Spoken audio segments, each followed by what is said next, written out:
রাত্রে আমার পিতা এক কদম ওঠার কারণে, এক কদম হাঁটার কারণে সেই এক কদমের সওয়াব তামাম পৃথিবীর ইমানদারদের চাইতে বেশি হবে।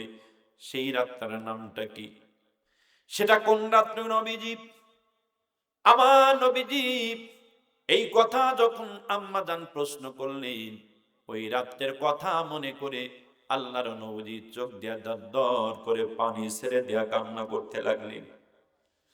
ডাক দিয়ে বলতেছেন, আয়েশা রে, পুরাতন কথা আমাকে মনে করে দিলাম। আয়েশা শোনো, ইসলামের জন্য, কোরআনের জন্য, কোরআনের বিধান প্রচার করতে গিয়া মক্কার জমিনে আমাকে অনেক নির্যাতনের শিকার হতে হয়েছে। কোরআনুল কারীমের বিধান প্রচার করতে গিয়ে মক্কার জমিনে আমাকে অনেক মার খেতে হয়েছে, অনেক নির্যাতনের শিকার হতে হয়েছে। ও আমার আয়েশা, মক্কার জমিনে কোরআনুল কারীমের প্রচার করতে গিয়ে আমি নবীকে জেলখানার ভিতরে বন্দী থাকতে হয়েছে। শুধু তাই নয়, আমি নবীকে পাথরের আঘাত সহ্য করতে হয়েছে। তায়েফের জমিনে 152 জন যুবক মিলে আমি বিশ্ব নবীকে একসঙ্গে ওরা পাথর মেরেছিল। আয়েশা রে শোনো, এই পাথরের আঘাত খাইয়া আমি নবী 3 জায়গায় বেহুশ হয়েছিলাম। ও আমার আয়েশা, শুধু তাই নয়, মক্কার জমিন থেকে কাফের বেঈমানেরা আমাকে মেরে ফেলে দেওয়ার জন্য চক্রান্ত ওরা করেছিল। শুধু তাই নয় রে আয়েশা শোনো, শেষ পর্যন্ত ওরা চক্রান্ত করে, ষড়যন্ত্র করে আমাকে মেরে ফেলে দেওয়ার জন্য চক্রান্ত যখন শুরু করে দিল, এমন সময় আমার আল্লাহ রাব্বুল আলামিন জিবরাইলের মাধ্যম দিয়ে আমাকে অর্ডার করলেন। জিবরাইলের মাধ্যম দিয়ে আমাকে অর্ডার করলেন, ও জিবরাইল, যাও রে যাও, আমার নবীজির কানে কানে বলে দাও, আমার নবীজি এই পৃথিবীর জমিনে ইসলামের প্রচার করতে গিয়ে কাফেরদের দ্বারা নির্যাতিত, কাফেরদের দ্বারা নিপীড়িত হয়েছে। ও জিবরাইল, ওই যে দেখো আবু লাহাব, উতবা, সাইবা, আবু জেহেল আমার রাসূলকে দুনিয়া থেকে বিদায় করে দেওয়ার জন্য চক্রান্ত শুরু করে দিয়েছে। দারুন মাদুয়া বৈঠকি পরামর্শ চলছে, আজকে রাতেই নবীকে দুনিয়া থেকে তারা বিদায় করে দেবে। জিবরাইল রে, যাও, আমার নবীজির কানে কানে বলে দাও, আমি আল্লাহ অর্ডার করেছি এই মুহূর্তে তাকে হিজরত করে মদিনায় চলে যেতে হবে। আমার নবীজি ঘরের ভিতরে শুয়ে আছে, কাফেরেরা নবীজির ঘরের চতুর্দিকে দাঁড়ায় গেছে, ঘিরে ফেলেছি। জিবরিল আমিন আগমন করলেন, আল্লাহর নবীজিকে ডাক দিয়ে বলেন, ইয়া রাসূলুল্লাহি, আপনার ঘরের চতুর্দিকে দেখে আসলাম কাফেরেরা তরবারি নিয়ে দাঁড়ায় গেছে। আপনি যদি বের হন, সাথে সাথে দুনিয়া থেকে বিদায় করে দেবে নবীজি। আল্লাহ অর্ডার করেছেন, এক মুহূর্ত দেরি নয়, এই মুহূর্তেই আপনাকে হিজরত করে মদিনার জমিনে চলে যেতে হবে। গভীর রজনী, অন্ধকার রাত, আল্লাহর নবীজির কাছে যখন জিবরিল আমিন আগমন করে এই কথাটা শোনায়া দিলেন, নবীজি হিজরতের কথা শুনে নবীজির চোখ দিয়া দর দর করে পানি পড়তে লাগলো। আল্লাহর নবীকে ডাক দিয়ে বলতেছেন, জিবরাইল, ইয়া রাসূলুল্লাহি, হিজরতের কথা শুনে কেন আপনার চোখে পানি চলে আসলো? নবীজি ডাক দিয়ে বলেন, জিবরাইল, বাপদাদার দেশ, মায়ের দেশ, বাবার দেশ, খানায় কাবার দেশ, এই দেশ ছেড়ে চলে যেতে তো আমার মনে চায় না রে জিবরাইল। আল্লাহ পাকের ফেরেশতা জিবরাইল নবীকে ডাক দিয়ে বলেন, নবীজি কি করবেন? এই জমিনের লোকেরা আপনাকে তো চিনতে পারে নাই, এই দেশের মানুষেরা, এই দেশের যুবকরা আপনার মর্যাদা বুঝতে পারে নাই, সুতরাং আপনাকে পাথর মেরে নির্যাতন করে আজকে দুনিয়া থেকে বিদায় করে দেওয়ার জন্য তারা চক্রান্ত করে চতুর্দিকে আপনাকে ঘিরে ফেলেছে। নবীজি, আপনি কি যেতেই হবে, আল্লাহ পাক আপনাকে অর্ডার করেছেন। আল্লাহ রাব্বুল আলামিন অর্ডার করার কারণে আমার নবীজি আর কিছুই বলতে পারে না। সাথে সাথে হযরতে আলীকে ডাক দিলেন, আলী কোথায়? আমার নবীজির সাহাবী হযরত শেরে খোদা আলী নবীজির সামনে লাব্বাইক ইয়া রাসূলুল্লাহ বলে দাঁড়ায় গেলেন। আলীকে ডাক দিয়ে বলতেছেন, আলী রে, আল্লাহ আমাকে হিজরতের অর্ডার করেছেন। ও আলী, তুমি আমার বিছানার উপরে ঘুমাও, আমার কম্বলখানা গায়ে দিয়ে ঘুমিয়ে যাও। আর কাফেরেরা আমার কাছে কিছু সম্পদগুলো গচ্ছিত রাখছে, এই সম্পদগুলো তোমার কাছে দিয়ে গেলাম। সম্পদগুলো আগামীকাল যথাযথভাবে পৌঁছে দিয়ে হিজরত করে মদিনায় চলে আসবা। আমার প্রিয় বন্ধুগণ, শেরে খুদা হযরত আলী আল্লাহ রাসূলকে দেখেন জানায় দিলেন। ওই সময় হযরতে আলী সে কিন্তু বুঝতে পেরেছেন, আমি যদি রাসূলের কথা আজকে যদি অনুসরণ করি, নিঃসন্দেহে আমি দুনিয়া থেকে বিদায় নিয়ে চলে যাব। আল্লাহর নবীর সাহাবী শেরে খোদা আলী হযরতে আল্লাহর নবীজিকে ডাক দিয়ে বলেন, নবীজি, আপনি আপনি আপনার বিছানার উপরে আমি ঘুমিয়ে যাব, সকালবেলা কাফিররা আপনাকে পাবে না। আপনার বিছানার উপরে আমি আলীকে সুন্দর করে শুয়ে থাকতে দেখবে। আমি আলী কি শুয়ে থাকতে দেখে তারা মুহাম্মদুর রাসূলুল্লাহ মনে করবে। মুহাম্মদুর রাসূলুল্লাহ মনে করে তাদের তরবারে আঘাত দিয়া আমাকে টুকরা টুকরা করে কেটে ফেলবে। নবীজি, আমি আলীর জীবনে এতটুকু কোনো আফসোস থাকবে না, বরং এটাই তৃপ্তি থেকে যাবে, আমি হযরত আলীর জীবনের বিনিময় রাসূলুল্লাহ দুনিয়াতে বেঁচে আছে। হযরত আলী রাসূলের কথায় দাম দেওয়ার জন্য নিজের জীবন পর্যন্ত উৎসর্গ করে দিচ্ছেন। সুবহানাল্লাহ। নির্ঘাত মৃত্যু হবে, হযরত আলী জানেন নির্ঘাত মৃত্যু, কারণ রাসূল তো বের হয়ে চলে যাবে, আল্লাহ পাক তাকে বের করে দেবেন। সুবহানাল্লাহ। আল্লাহ পাক তাকে কি করবেন? বের করে দিয়ে দিবেন। কাফেররা সকালবেলায় ঘরের ভিতরে প্রবেশ করবে, রাসূলকে পাবে না। ঘরের ভিতরে প্রবেশ করে আল্লাহ রাসূলকে যখন পাবে না, রাসূলের বিছানায় তো আমাকে পাবে, রাসূলের চাদর মুড়ি দিয়ে আমি ঘুমিয়ে থাকবো, তারা জানবে যে এখানেই মুহাম্মদ শুয়ে আছে। সাথে সাথে তাদের তরবারি আঘাত দিয়া টুকরা টুকরা করে কেটে ফেলবে। ইয়া রাসূলুল্লাহ, আমার জীবনে কোনো আফসোস থাকবে না, বরং এটাই তৃপ্তি থেকে যাবে, আমি হযরত আলীর জীবনের বিনিময় রাসূলুল্লাহ এখনো দুনিয়ায় বেঁচে আছেন। সুবহানাল্লাহ। এইরকম ভাবে সাহাবীরা নবীজিকে ভালোবাসতেন, নিজের জীবনটা দেওয়ার জন্য প্রস্তুত। শুধু তাই নয়, যার কথা বলতেছিলাম, রাসূলের প্রিয় সাহাবী হযরত আবু বকর রাদিয়াল্লাহু তাআলা আনহুর কথা বলতেছিলাম। আল্লাহর নবীজি আলীকে শোয়ায় দিয়ে অন্ধকার রাত্রি ঘর থেকে বের হলেন। তাকায় দেখতেছেন চতুর্দিকে কাফেররা দাঁড়ায় আছে। আল্লাহর নবীজি নিচের থেকে এক মুষ্টি বালি হাতে নিলেন, দোয়া দরুদ পাঠ করে শুধু ছেড়ে দিয়েছেন। বালি ছেড়ে দিলে নিচের দিকে দেওয়ার কথা, কথা বলুন ঠিক কিনা? কিন্তু সেই বালি কণাগুলো নিচের দিকে যায় নাই। ঘরের চতুর্দিকে যত কাফের বেঈমানরা দাঁড়ায় আছে, প্রত্যেকটা কাফেরদের চোখে আল্লাহ পাকের কুদরত বালি পৌঁছায়া দিয়েছে। সবার চোখে যখন বালি পৌঁছে গেল, আল্লাহ নবীজি এই ফাঁক দিয়া ঘর থেকে বের হয়ে কাফেরদের গা ঘেঁষে বের হয়ে চলে গেলেন। কোনো দিকে যায় নাই, সোজাসুজি নবীজির সাহাবী আবু বকরের বাড়ি। গভীর রাত, আস্তে করে টোকা দিলেন আবু বকর। জোরে বলতে পারে নাই, জোরে যদি বলে কাফের বেঈমানেরা টের পেয়ে যাবে, কথা বলুন ঠিক কিনা? যার কারণে আমার নবীজি আস্তে করে বলেছেন আবু বকর, সাথে সাথেই লাব্বাইকা রাসূলুল্লাহ বলে দরজা খুলে দিলেন।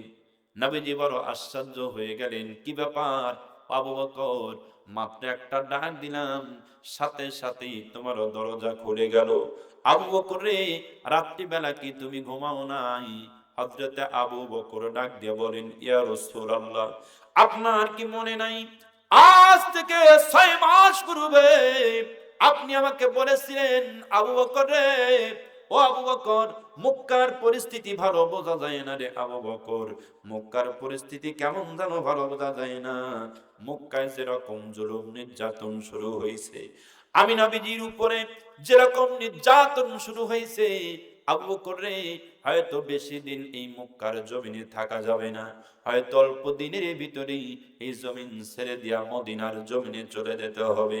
ও আমার আবু বকর, সেই রাতে তুমি আমার সাথেই থাকবা।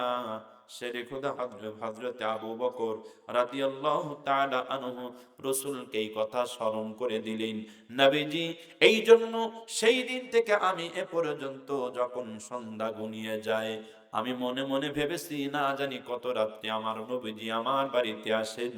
এই কথা চিন্তা ভাবনা করেছি, ওই রাত্রে এসে যদি আমার নবীজি আমার বাড়িতে আবু বকর আবু বকর বলে যদি ডাকাডাকি করে, আর আমি আবু বকর ওই দিন যদি রাত্রে বেলা ঘুমিয়ে যায়, রাসূলের সঙ্গে চরম বেয়াদবি হয়ে যাবে। যার কারণে আমি আবু বকর বিছানায় না শুইয়া সমস্ত কিছু গাঠুরি বেঁধে আপনার অপেক্ষায় দাঁড়ায়া দাঁড়ায়া ঘুমায় যায়। ও নবী, আমি তো ঘুমাই না, আপনার অপেক্ষায় দাঁড়ায় আছি। আজ থেকে 6টা মাস হয়ে গেল। কারণ আপনি তো বলেছিলেন আমাকে, আপনি তো বলেছিলেন মক্কার পরিস্থিতি ভালো না, হিজরত করে মদিনায় চলে যাওয়া লাগতে পারে। একটা সন্দেহমূলক কথা বলেছিলেন। সন্দেহমূলক কথার উপরে দাম দিয়ে আবু বকর 6 মাস হলো ঘুমায় না। এমনি এমনি প্রিয় হওয়া যায়? এমনি প্রিয় হওয়া যায়? আমার প্রিয় বন্ধুগণ, আল্লাহ নবীজির সাহাবী আবু বকর রাসূলকে সাথে করে নিয়ে মদিনার দিকে রওনা হয়ে গেলেন। আল্লাহ নবীজি একটু দূরে যাইয়া কাবার দিকে বারবার ফিরে চায়।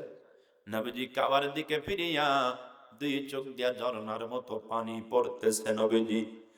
আর কাবাকে ডাক দিয়ে বলে, রে কাবা, ও কাবা, মনে বড় আশা, আমি তোমার পাশেই থাকবো, তোমার খেদমত করব, কিন্তু তোমার নিষ্ঠুর ছেলেরা তোমার কাছে আমাকে থাকতে দিল না, পাথর মেরে নির্যাতন করে আমাকে মদিনার জমিনে পাঠায়া দিতেছে। আল্লাহ নবীজি কাবার দিকে তাকায়া অঝর নয়নে কান্না করতেছেন। এমন সময় আল্লাহ পাক রাসূলকে ডাক দিয়ে বলেন, নবীজি আপনি কাঁদবেন না, মন খারাপ করবেন না। মক্কার জমিনের লোকেরা আপনাকে চিনতেই পারে নাই, মক্কার জমিনের ছেলেরা আপনাকে বুঝতে পারে নাই। ও নবীজি, ওরা আপনাকে চিনতে না পেরে, ওরা আপনার মর্যাদা বুঝতে না পেরে আপনাকে পাথর মেরে নির্যাতন করে দুনিয়া থেকে তাড়ায়া দিতেছে, মক্কার জমিন থেকে। মন খারাপ করবেন না নবীজি, আপনি টেনশন করবেন না নবীজি, একটা বার মদিনায় চলে যান, আমি আল্লাহ আপনার জন্য কি রেখে দিয়েছি মদিনায় গেলেই বুঝতে পারবেন। ও নবী, আমি আল্লাহ আপনাকে ঘোষণা করেছি, মদিনার জমিনে যখন আপনি পা বাড়াবেন, মদিনায় ঢোকার সাথে সাথেই মদিনার মানুষেরা আপনাকে মদিনা রাষ্ট্রের প্রেসিডেন্ট বানায়া দেবে। হযরত আবু বকর, ঘটনা বলার উদ্দেশ্য এটা নয়, আবু বকর কেন এত দামি হলেন, এই যে একটা কদম হাঁটলেন এই হিজরতের রজনীতে, আবু বকর যে কষ্ট সাধ্য করেছিলেন, বিশ্বনবীর জন্য যে কষ্ট সহ্য করেছিলেন, হেরা ওই পাহাড়ের গর্তের ভিতরে পালালেন রাসূলকে সাথে করে নিয়ে কাফেরদের ভয়ে। হযরতে আবু বকরের পায়ে সাপে দংশন করলেন, বিষের যন্ত্রণা ছটফট করতেছে। আল্লাহ নবীজি আবু বকরকে সাথে করে নিয়ে উল্টা পথে রওনা হয়েছি। পাহাড়ের গর্তের ভিতরে লোকালেন, কবুতর এসে ডিম পারলো, মাকড়সা এসে জাল বোনায় দিল গর্তের মুখের উপরে। আল্লাহ পাকের হাবিব সুন্দর করে সেই কথাটা কোরআন থেকে বর্ণনা করেছেন। আল্লাহ নবীজি যখন ঘরের ভিতরে প্রবেশ করতেন, গর্তের ভিতরে কাফেররা চলে এসেছে। কাফেররা এসে একজন বলতেছে এই গর্তের ভিতরে আছে, আরেকজন বলতেছে বোকা নাই, এই গর্তের ভিতরে যদি থাকে দেখ, মাকড়সা জাল বোনাইছে, কবুতর এসে ডিম পারছে, বাসা বোনাইছে, সব কিছু করেছে কবুতর, ওই যে এক ডিম পেরে আবার বাচ্চাও ফোটায় দিয়েছে। এখানে যদি মানুষ ঢুকে পড়ে সব কিছু তো লন্ড ভন্ড হয়ে যাবে। এখানে নাই, এখানে নাই, চলো আমরা বাড়ির দিকে চলে যাই। একটু জোরে সরে বলেন তো ভাই, হিফাজত করতেছেন কে? আল্লাহ নবীজি এই অবস্থা যখন পড়ে আছে, আবু বকর ভয় পেয়ে গেছে, ইয়া রাসূলুল্লাহ, ওই যে দেখেন কাফের বেঈমানেরা চলে এসেছে, আমরা তো আজকে ধরা পড়ে গেলাম নবীজি, আমরা তো ধরা পড়ে গেলাম, কি উপায় হবে? কাফেররা তো আমাদের ধরে ফেলবে। আল্লাহর নবীজি ওই সময় হযরতে আবু বকরকে সান্ত্বনা দিয়েছিলেন, যেটা কোরআনুল কারীমের সূরা তাওবার ভিতরে আসছে, সানিয়াসনাইনি ইযহুমা ফিল গর إذ يقول لصاحبه لا تحزن إن الله معنا। সূরা তাওবা এই কথাটা আল্লাহ পাক কোট করে দিয়েছেন। আবু বকরকে রাসূল এই সময় সান্ত্বনা দিয়েছিলেন, ও আমার সাথী আবু বকর, লা তাহজান, লা তাহজান, ভয় করো না, টেনশন করো না, চিন্তা করো না, আরে আমরা একা নই, আমাদের সাথে আমার আল্লাহ আছে। জোরে বলেন সুবহানাল্লাহ। আমার আল্লাহ আমাদের হেফাজত করবে। কিসের ভয় করো তুমি? কিসের টেনশন তুমি করো? ভয় করো না, টেনশন করো না, আল্লাহ আমাদের সাথে আছেন। সুবহানাল্লাহ বলবেন না? হেফাজত ওই সময় করেছিলেন। ওই সময় হযরত আবু বকর ওই গর্তের ভিতরে সাপে এসে দংশন করেছিল, রাসূলকে জীবন দিয়ে ভালোবেসেছিলেন, সাপকে শোনাই দিয়েছিলেন যে সাপ আমাকে দংশন করতে করতে যদি দুনিয়া থেকে বিদায় করেও দাও, রাসূল আমার উরুর উপরে ঘুমাইছে, আল্লাহ রাসূলের ঘুম আমি কখনো ভাঙতে পারবো না। সুবহানাল্লাহ বলবেন না?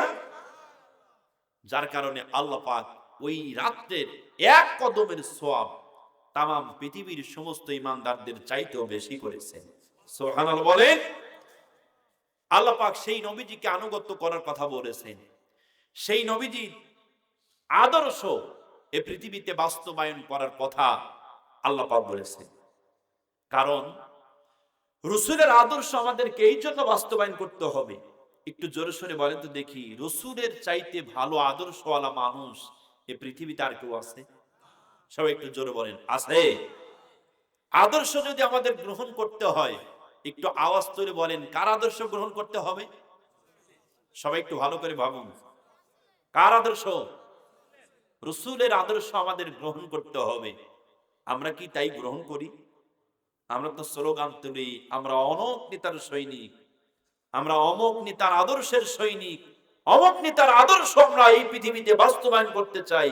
আল্লাহর কসম, কবরস্থানের মাহফিলে আসছি, কবরস্থানে আমাদেরকে যাওয়া লাগবে, রাসূলুল্লাহর আদর্শ মানতে যদি আমরা কবরস্থানে যাই, আল্লাহর কসম করে বলি, রাসূলুল্লাহ আপনার জন্য সুপারিশ করতে আসবে।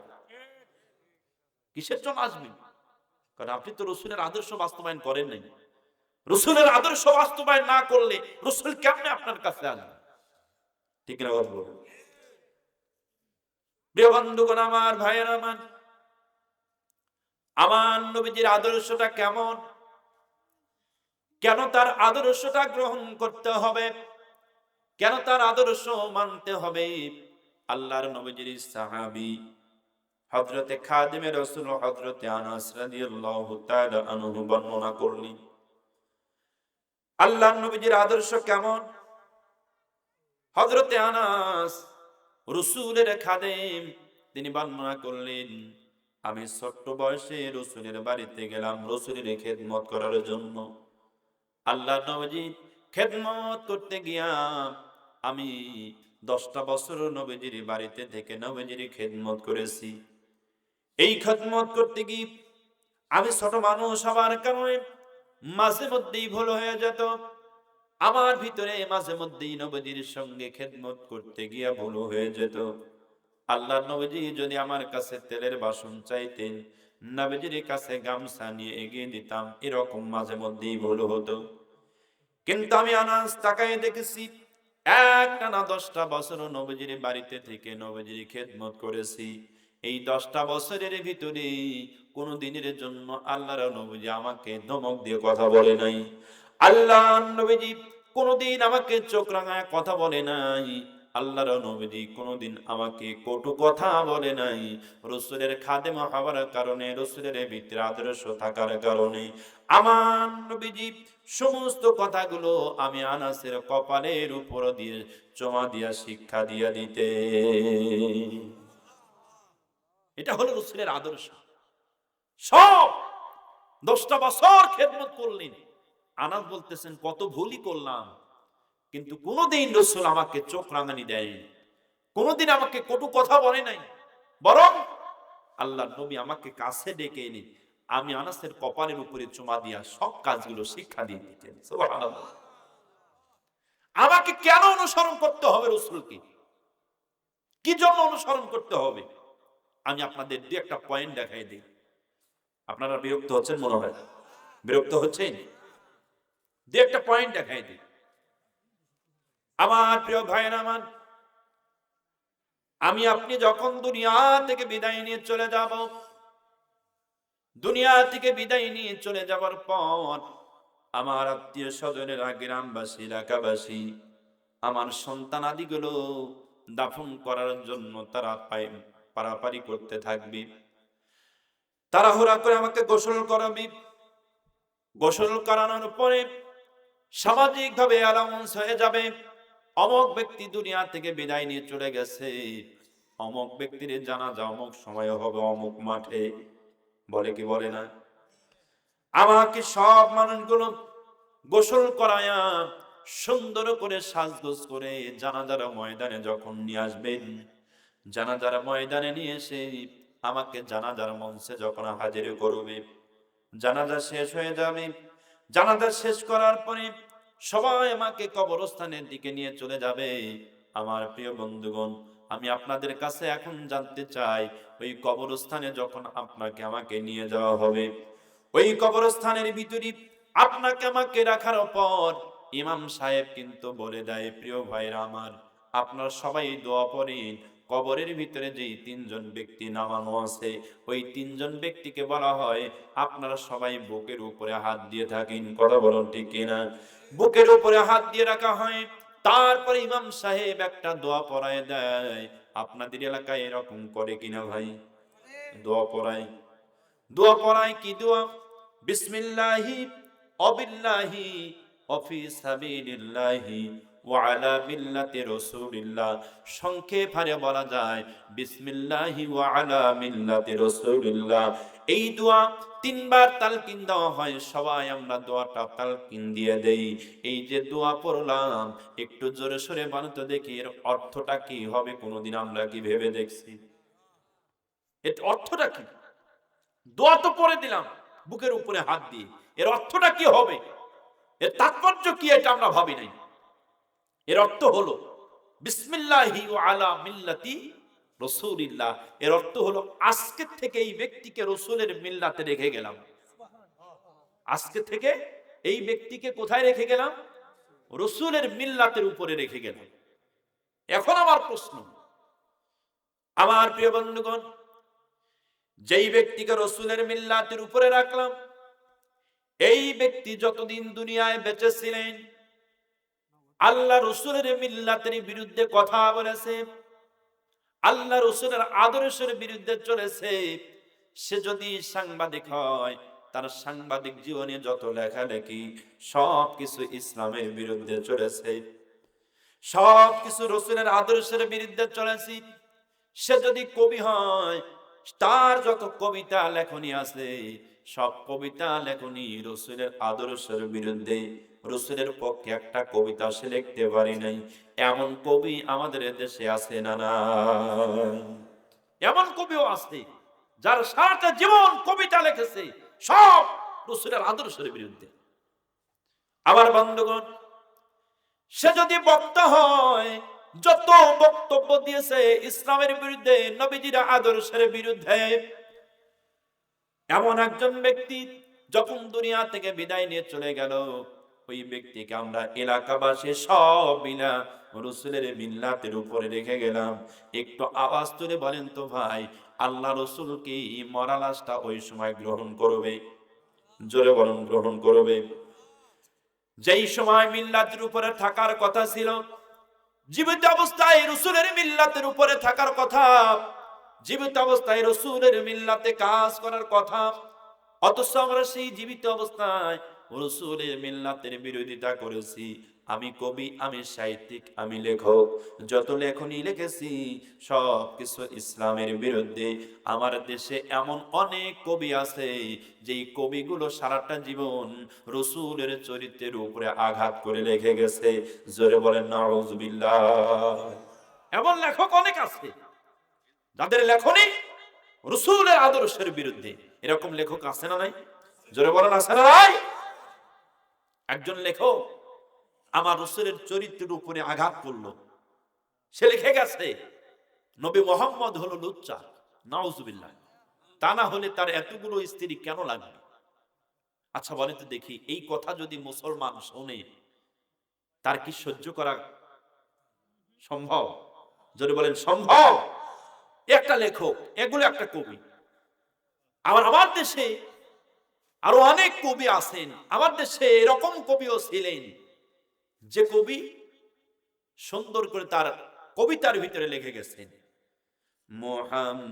মুহাম্মাদের নাম যে আমার বুকে,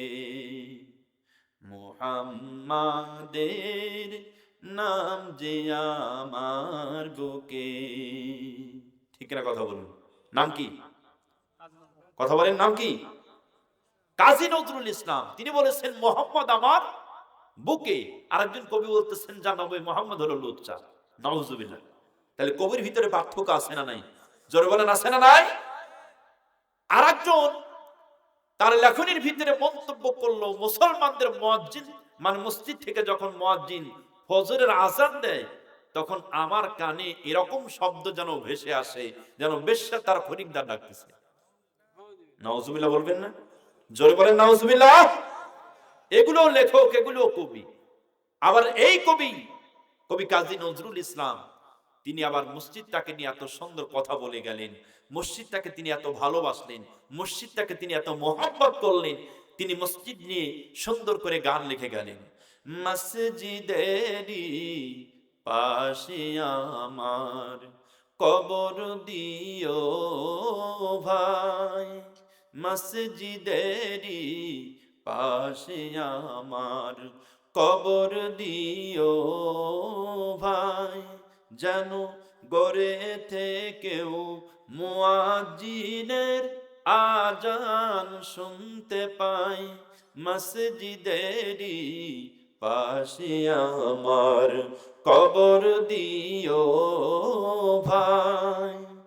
আমার গড়ের পাশ দিয়ে ভাই নামাজিরা যাবে, পবিত্র এই পায়ের ধ্বনি এ বান্দা শুনতে পাবে, বড় আযাব থেকে গুনাহগার, বড় আযাব থেকে গুনাহগার পাইবে রেহাই, মসজিদেরই পাশে আমার কবর দিও ভাই। মারহাবা বলেন। এটাও কবি। এই কবির ভিতরে পার্থক্য আছে না নাই? একজন কবি মসজিদের পাশে জায়গা চাইলেন, আরেকজন কবি তার লেখনীর ভিতরে মসজিদটাকে নিয়ে, আযানটাকে নিয়ে কটূক্তি করলেন। তাহলে কবির ভিতরে পার্থক্য আছে না নাই? যার কারণে আল্লাহ পাক দেখেন কাজী নজরুল ইসলামকে এমন ভাবে পছন্দ করেছেন, ঢাকা বিশ্ববিদ্যালয়ের কেন্দ্রীয় মসজিদের পাশেই তার সমাধি। সুবহানাল্লাহ বলবেন না? আল্লাহ পাক তাকে কবুল করেছেন। আল্লাহ পাক তাকে কবুল করেছেন। ইসলামের পক্ষে কাজ করলে, কোরআনের পক্ষে কাজ করলে, রাসূলের আদর্শের পক্ষে কাজ করলে আল্লাহ পাক যে তাকে ভালো জায়গায় কবুল করেন, কাজী নজরুল ইসলাম তার প্রমাণ। আরেকটা প্রমাণ, ইদানিং একজন ব্যক্তিকে দাফন করা হয়েছে তার পাশেই। নাম কি? শরীফ উসমান হাদি। শরীফ উসমান হাদিকে তার পাশেই দাফন করা হয়েছে। এই ব্যক্তি ইসলামের পক্ষে কথা বলতো সব সময়, কোরআনের পক্ষে কাজ করতেন, ইসলামের পক্ষে কাজ করতেন, ইনসাফের পক্ষে কাজ করতেন, রাসূলের আদর্শের পক্ষে কাজ করতেন। যার কারণে হয়তো আল্লাহ পাক তাকে এমন ভাবে কবুল করেছেন, আল্লাহ পাক সম্মান দিয়ে তাকে ঢাকা বিশ্ববিদ্যালয়ের মসজিদের পাশে তাকে কবর দেওয়া হয়েছে। জোরে বলো সুবহানাল্লাহ।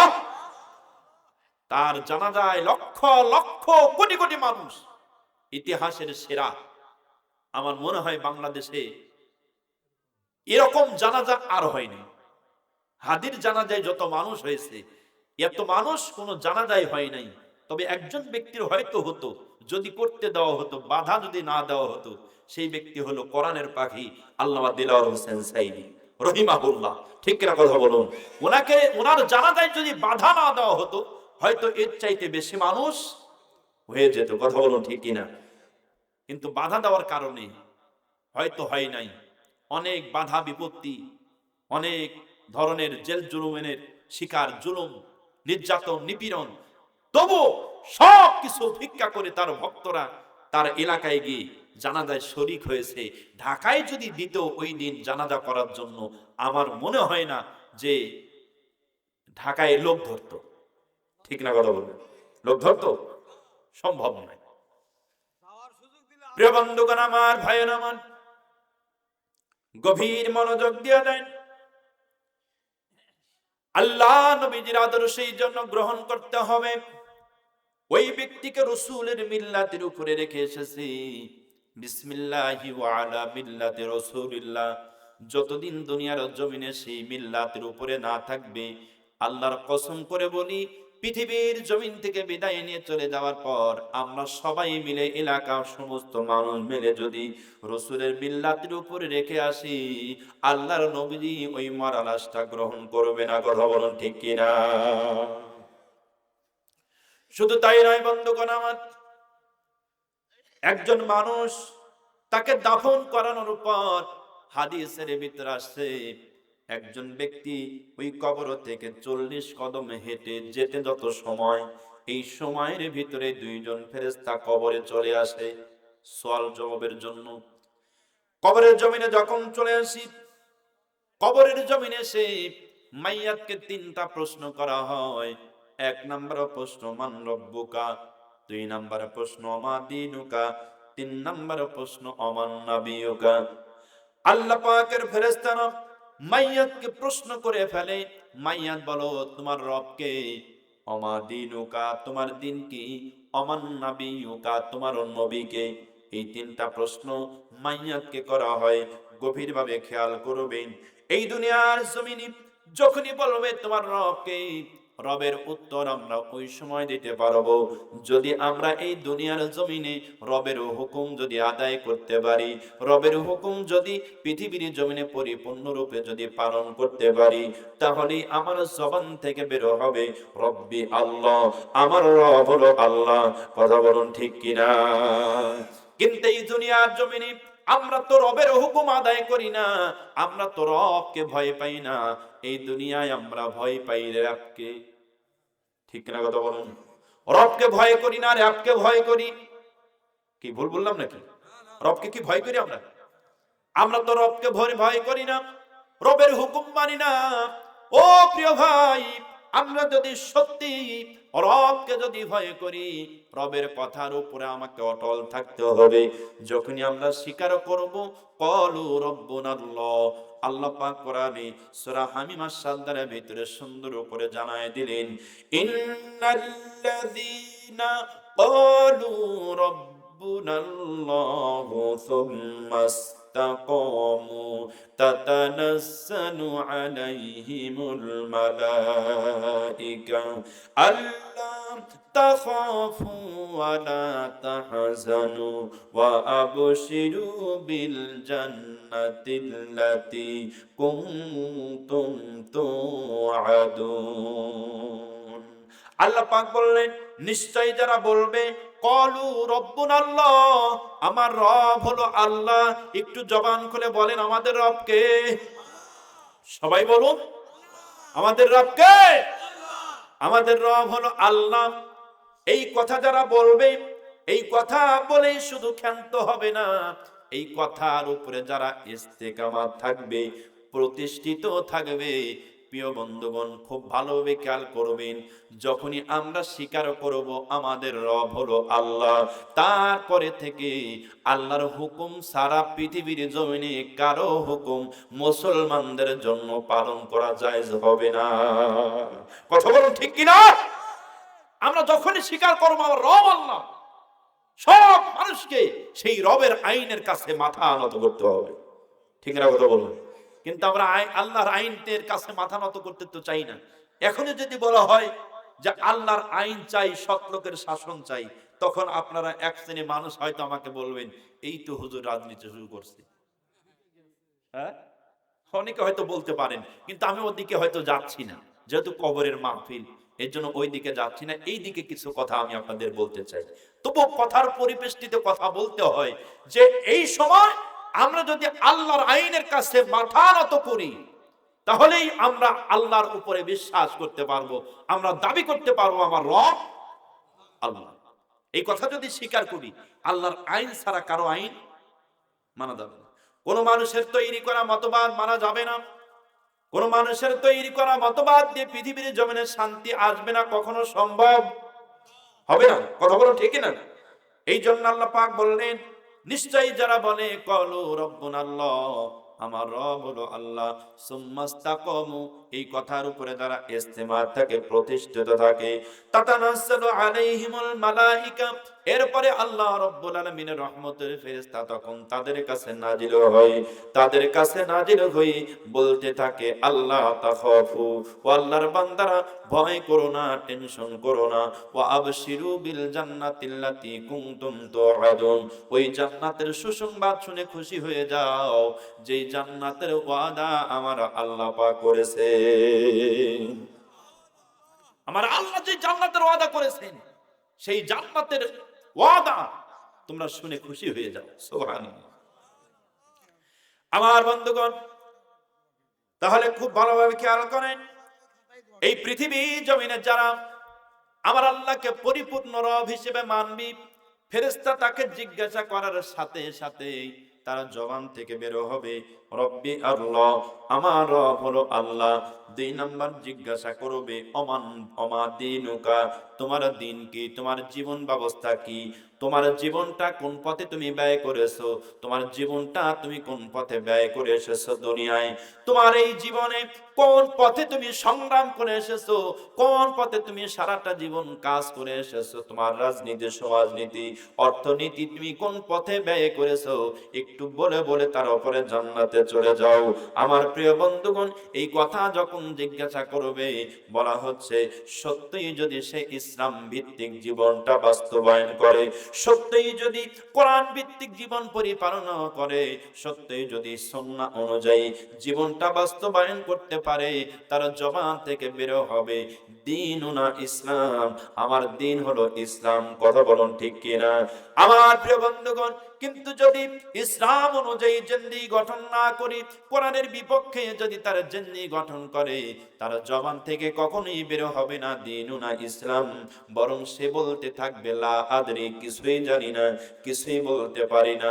এরা হলো 2 নাম্বার প্রশ্ন চলে গেল। কবরবাসীকে লাস্ট নাম্বার প্রশ্ন করা হবে, যেটা আমি বর্ণনা করতেছি রাসূলের আদর্শ নিয়া, যেটা আমি আপনাদের সম্মুখে আলোচনা করেছি। 3 নাম্বার প্রশ্ন, তখন তাকে জিজ্ঞাসা করা হবে অমান নাবিয়ুকা, তোমার নবীকে দুনিয়ায় তুমি কোন নেতার আদর্শ বাস্তবায়ন করেছিলা, দুনিয়ায় কোন নেতার আদর্শ অনুযায়ী তোমার জীবনটা পরিচালনা করেছিলা, এমন নেতার আদর্শ তুমি বাস্তবায়ন করেছো যেই নেতার জীবনে কোনোদিন আমাদের কর্মসূচি নাই, কোনোদিন ইসলামের কোনো কর্মসূচি নাই, কোনোদিন কোরআন হাদিসের কোনো কথা তার মধ্যে নাই, এমন নেতার আদর্শ দুনিয়ায় তুমি বাস্তবায়ন করে এসেছো। তোমার নেতা কে ছিল একটু বলো। ওমান নাবিয়ুকা, তোমার নবীকে। আমার বন্ধুগণ, নবীজির কথা যখন জিজ্ঞাসা করা হবে, সত্যিকারের যদি আমরা আল্লাহ রাসূলকে আনুগত্য করে যাই দুনিয়ার জমিনে, সত্যিকারের যদি রাসূলকে মহব্বত করে যাই, রাসূলের ভালোবাসা সব কিছু যদি দুনিয়ার জীবনে গঠন করে যাই, আমার জবান থেকে বের হবে হাদা নাবিয়ুনা মুহাম্মাদুর রাসূলুল্লাহ, সকলেই বলি সাল্লাল্লাহু আলাইহি ওয়াসাল্লাম। সুতরাং তাই নাই বন্ধুগণ, আমার নবীজির চেহারা মুবারক মাইয়াতের সামনে দাঁড় করিয়ে দেওয়া হবে। মাইয়াতের সামনে চেহারা মোবারক দাঁড় করিয়া জিজ্ঞাসা করা হবে, ও মাইয়াত দেখো এই ব্যক্তিকে কে তুমি চেনো, এই ব্যক্তি তোমার কে, তুমি কি চিনতে পারো? আমার বন্ধুগণ, সত্যিকারের যারা দুনিয়ার জমিনে আল্লাহ রাসূলকে মহব্বত করে ভালোবাসে, ওই জবান থেকে বের হয়ে যাবে, হাদা নবিয়ুনা, ইনি তো আমার নবী, যেই ব্যক্তির জন্য সারাটা জীবন দুনিয়ায় কাজ করেছি। জবান খুলে বলেন সুবহানাল্লাহ।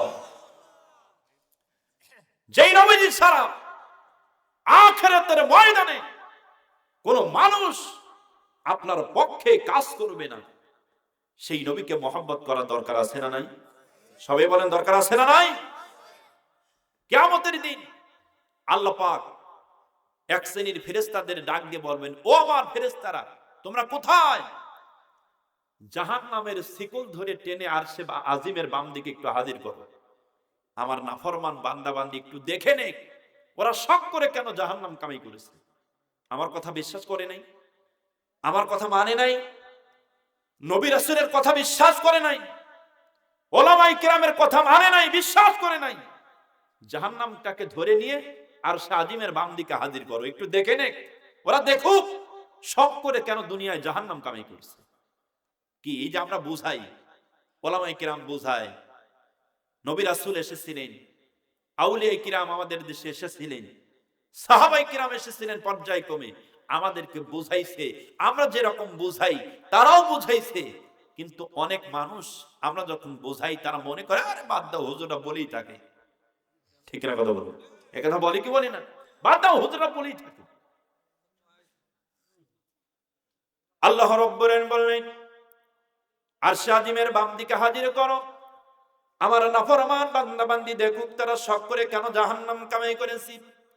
কিন্তু জাহান্নামটাকে শক্ত করে ধরে রেখো, তা না করে ক্ষুধার্ত জাহান্নাম নাফরমানদের দেখে এমন জোরে জোরে লাফ মারবে, সমস্ত জাহান্নামীকে একেবারে লাফ মেরে খেয়ে ফেলবে, হিসাব করতে দেবে না।